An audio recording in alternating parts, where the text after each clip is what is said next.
నిన్న ఖైరతాబాద్లో జరిగింది. ఇది ఎంత ఘోరం చూడండి. ఇప్పుడు రేణు దేశాయ్ వచ్చి మాట్లాడాలి కదా, రేణు దేశాయ్, రష్మి ప్రెస్ మీట్ పెట్టాలి కదా మీరు. గతంలో సదా ఇప్పుడు కుక్కలు చచ్చిపోతున్నప్పుడు వచ్చి ప్రెస్ మీట్లు పెట్టి రిపోర్టర్ల మీద దుమ్మెత్తిపోస్తున్నారట. మొన్న ప్రెస్ క్లబ్లో జరిగింది ఈవెంట్. ఆమెకి ఆ రోజు రాత్రి ఏం కాలు వచ్చిందో మరి ఏం కోపం వచ్చిందో మొత్తం వచ్చి ఆడ అంతా కక్కింది. సరే మీరు కుక్కలు చంపుతున్నా మీకు కోపం వస్తున్నది, ఓకే, అవి కూడా ప్రాణులే అనుకుందాం. మరి పిల్లల్ని ఎట్లా మొత్తం దవడ చెంప కొరికి పడేసింది ఒకటే కుక్క. ఆ పాప పరిస్థితి చూడండి ఎంత ఘోరమో. ఆ ఫోటోను కూడా మనం చూపించలేము, అంత దారుణం.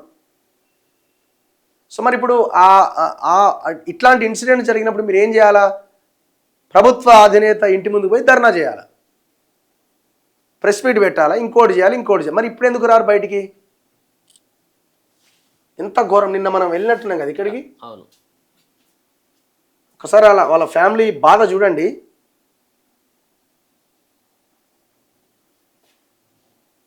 ఇగో రెయిన్బో హాస్పిటల్లో ఆ పాపకి ట్రీట్మెంట్ నడుస్తున్నది. సర్జరీ చేసారు, ప్లాస్టిక్ సర్జరీ చేసి ఉంటారు. ఖైరతాబాద్లో చిన్నారిపై కుక్క దాడి వీడియో చూస్తే కన్నీళ్ళే. లైవ్లో ఎమ్మెల్యే దానంకు ఫోన్ అట. ఈ కుక్కలన్నీ మినిస్టర్ క్వార్టర్స్ దగ్గరనో లేకపోతే ఎమ్మెల్యే క్వార్టర్స్ దగ్గరనో వదిలేసి రావాలి.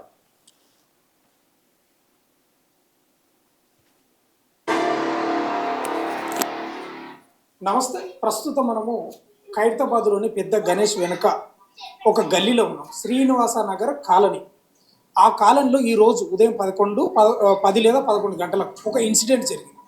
ఒక చిన్నారి, యూకేజీ చదువుతున్న చిన్నారి షార్వి ఈరోజు స్కూల్కి పోలే, ఈరోజే స్కూల్కి పోలే. ఆమె ఇదే ఇంట్లో నివసిస్తుంది. ఆ పాప యూకేజీ అవుతుంది.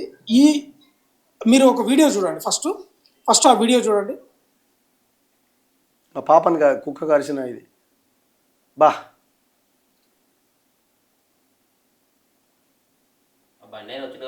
కొరికేసింది, వెళ్ళిపోయిందా?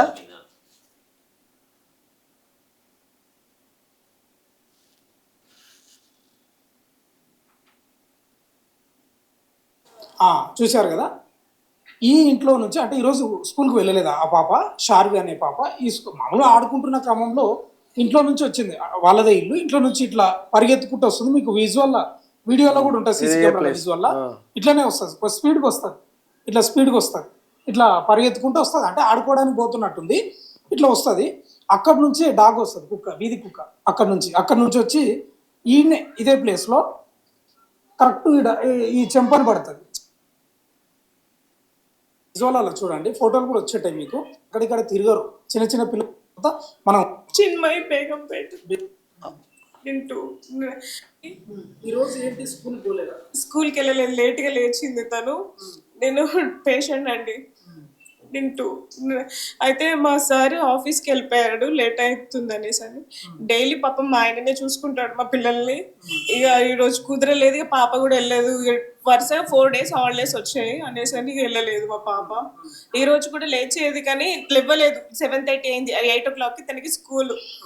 ఎక్కడ చదువుతున్నాము? చిన్మయి బేగంపేట చిన్మయి విద్యాలయం. రోజు లేట్గా లేవడం వల్ల పోలేదు. ఇక ఇంట్లోనే నేనే తనకి చేపించుకొని తినిపించుకొని ఉన్నాను. ఇక నేను ఫ్రెష్ అప్ అయ్యి ఇట్లా తిందామని కిచెన్లోకి వెళ్ళాను. మా పాప బయటకు వెళ్ళి అరుస్తుంది. నేను వెంటనే పరిగెట్టుకుంటూ బయటకు వెళ్ళిపోయాను. పాప ఫేసు ఎక్కువసేపు మాట్లాడుతుంది. ఓకే అమ్మా, పర్లేదు, కూర్చోండి, మీరు కూర్చోండి. ఇంతమంది వస్తున్నారు, అడుగుతున్నారు, వెళ్తున్నారు, కానీ మా ఆయన కష్టం చేసుకునే వ్యక్తి. ఎవరు ఏం సాయం చేయట్లేదండి. ఇదొకటి చిన్న హెల్ప్ చేయండి, మేము చాలా కష్టంలో ఉన్నాము. మీ హస్బెండ్ ఏం చేస్తారు?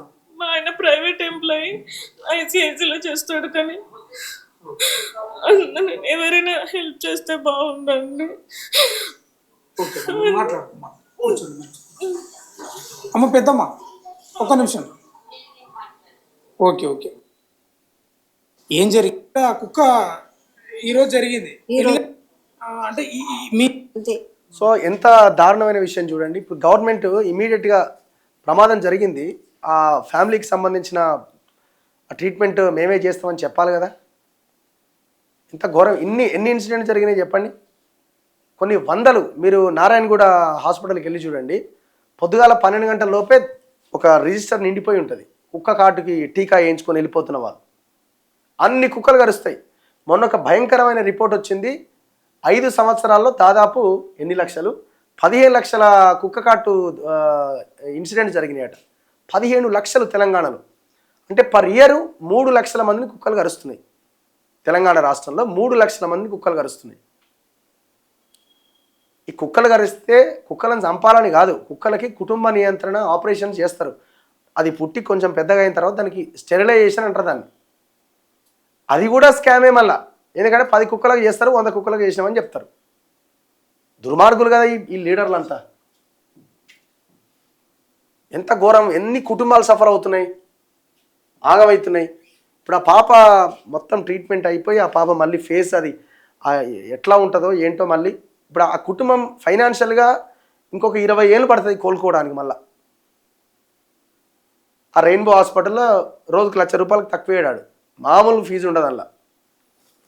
ఇవాళ ఏంటి, ఆ పాపను బతికించుకోవాలా, పాప బాగుండాలి. ఎందుకని ఎంత ఇదిగా ఉన్న పాప.